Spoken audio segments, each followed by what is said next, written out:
Les enfants qu'il a abandonnés sont devenus très riches. En les voyant valoriser dignement leur mère à la télé, il n'a que ses yeux pour pleurer. 10 minutes passent. Albert attend devant le portail. Il transpire. Qu'est-ce qu'ils vont dire? Qu'est-ce qu'ils vont faire? Le portail s'ouvre enfin. Gildas apparaît. Albert le reconnaît immédiatement. Ce petit garçon de 5 ans est devenu un homme. Grand, musclé, confiant. Gildas, c'est moi, ton père. Gildas ne bouge pas. Son visage est dur, fermé. Qu'est-ce que tu veux? Albert avance. Je veux vous voir. Toi, ta sœur, votre mère. Je veux. Gildas le coupe. Tu veux quoi exactement? De l'argent? Albert recule, choqué. Non, enfin. Je veux juste... Je suis votre père. J'ai vu les infos. Je suis fier de vous. Gildas ricane amèrement. Fier? Fier? Tu nous as abandonnés il y a 20 ans. Nous étions des enfants. Maman a travaillé 3 emplois. Elle s'est tuée au travail. Nous avons vécu dans la misère. Et toi, tu étais haut. Albert baisse la tête. Je sais. J'ai fait une erreur. Mais je suis quand même votre père. Gildas s'avance, furieux. Un père? Un père? Un père ne disparaît pas. Un père ne laisse pas un mot sur une table. Un père ne nous abandonne pas. Alice apparaît derrière Gildas. Elle aussi a grandi, belle, élégante, mais son regard est froid. Gildas, qui est-ce? Albert. Alice, ma fille. Tu ne me reconnais pas? Alice le fixe longuement, puis, calmement. Non, je ne reconnais pas cet homme. Mon père est mort il y a 20 ans. Ces mots brisent en quelque chose en Albert. Alice, ne dis pas ça. Je suis là maintenant. Alice, maintenant qu'on a réussi, maintenant qu'on a de l'argent. Où étais-tu quand maman pleurait la nuit? Où étais-tu quand je n'avais pas de cahier pour l'école? Où étais-tu quand Gildas jouait pieds nus parce qu'on n'avait pas d'argent pour des chaussures? Albert ne sait pas quoi répondre. Il bégait. Je traversais des moments difficiles aussi.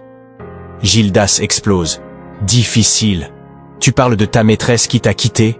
On sait tout. Les gens parlent. Tu as quitté ta famille pour une femme. Cette femme t'a jeté. Maintenant tu reviens parce qu'on a de l'argent. Tu es pathétique. Maman Aline a choisi volontairement de ne pas sortir de sa maison, car elle ne veut plus jamais croiser la route d'un homme qui l'a trahi et pire, abandonner ses propres enfants pendant plus de 20 ans. Albert tombe à genoux. S'il vous plaît, je n'ai rien. Je vis dans la rue. Je n'ai plus rien. Gildas et Alice se regardent. Un long silence. Puis Alice entre dans la villa. Elle revient avec une enveloppe. Elle la tend à Albert, mais sans le regarder dans les yeux. Prends ça, c'est de l'argent. Assez pour que tu puisses te débrouiller pendant plusieurs mois. Albert prend l'enveloppe confus. Vous me donnez de l'argent? Gildas, froidement. On ne te doit rien. Mais on ne veut pas avoir ta misère sur la conscience. Prends cet argent. Mais comprends bien, ce n'est pas parce que tu es notre père. C'est comme si on donnait à un étranger dans la rue. Albert ouvre l'enveloppe. Il y a beaucoup d'argent, des billets neufs. Il pleure. Merci, merci mes enfants. Alice le coupe. Ne nous appelle pas mes enfants. Tu n'as pas d'enfants. Tu as abandonné ce droit il y a 20 ans. Question pour le débat. Pensez-vous que les enfants auraient dû donner de l'argent à leur père qui les a abandonnés? Ont-ils bien fait ou auraient-ils dû le chasser sans rien lui donner? Les enfants qu'il a abandonnés sont devenus très riches. En les voyant valoriser dignement leur mère à la télé, il n'a que ses yeux pour pleurer. 10 minutes passent. Albert attend devant le portail. Il transpire. Qu'est-ce qu'ils vont dire? Qu'est-ce qu'ils vont faire? Le portail s'ouvre enfin. Gildas apparaît. Albert le reconnaît immédiatement. Ce petit garçon de 5 ans est devenu un homme. Grand, musclé, confiant. Gildas, c'est moi, ton père. Gildas ne bouge pas. Son visage est dur, fermé. Qu'est-ce que tu veux? Albert avance. Je veux vous voir. Toi, ta sœur, votre mère. Je veux. Gildas le coupe. Tu veux quoi exactement? De l'argent? Albert recule, choqué. Non, enfin. Je veux juste... Je suis votre père. J'ai vu les infos. Je suis fier de vous. Gildas ricane amèrement. Fier? Fier? Tu nous as abandonnés il y a 20 ans. Nous étions des enfants. Maman a travaillé 3 emplois. Elle s'est tuée au travail. Nous avons vécu dans la misère. Et toi, tu étais haut. Albert baisse la tête. Je sais. J'ai fait une erreur. Mais je suis quand même votre père. Gildas s'avance, furieux. Un père? Un père?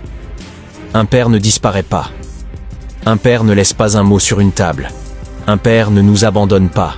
Alice apparaît derrière Gildas. Elle aussi a grandi, belle, élégante, mais son regard est froid. Gildas, qui est-ce? Albert. Alice, ma fille. Tu ne me reconnais pas? Alice le fixe longuement, puis, calmement. Non, je ne reconnais pas cet homme. Mon père est mort il y a 20 ans. Ces mots brisent en quelque chose en Albert. Alice, ne dis pas ça. Je suis là maintenant. Alice, maintenant qu'on a réussi, maintenant qu'on a de l'argent. Où étais-tu quand maman pleurait la nuit? Où étais-tu quand je n'avais pas de cahier pour l'école? Où étais-tu quand Gildas jouait pieds nus parce qu'on n'avait pas d'argent pour des chaussures? Albert ne sait pas quoi répondre. Il bégait. Je traversais des moments difficiles aussi. Gildas explose. Difficile. Tu parles de ta maîtresse qui t'a quitté? On sait tout. Les gens parlent. Tu as quitté ta famille pour une femme. Cette femme t'a jeté. Maintenant tu reviens parce qu'on a de l'argent. Tu es pathétique. Maman Aline a choisi volontairement de ne pas sortir de sa maison, car elle ne veut plus jamais croiser la route d'un homme qui l'a trahi et pire, abandonner ses propres enfants pendant plus de 20 ans. Albert tombe à genoux. S'il vous plaît, je n'ai rien. Je vis dans la rue. Je n'ai plus rien. Gildas et Alice se regardent. Un long silence. Puis Alice entre dans la villa. Elle revient avec une enveloppe. Elle la tend à Albert, mais sans le regarder dans les yeux. Prends ça, c'est de l'argent. Assez pour que tu puisses te débrouiller pendant plusieurs mois. Albert prend l'enveloppe confus. Vous me donnez de l'argent? Gildas, froidement. On ne te doit rien.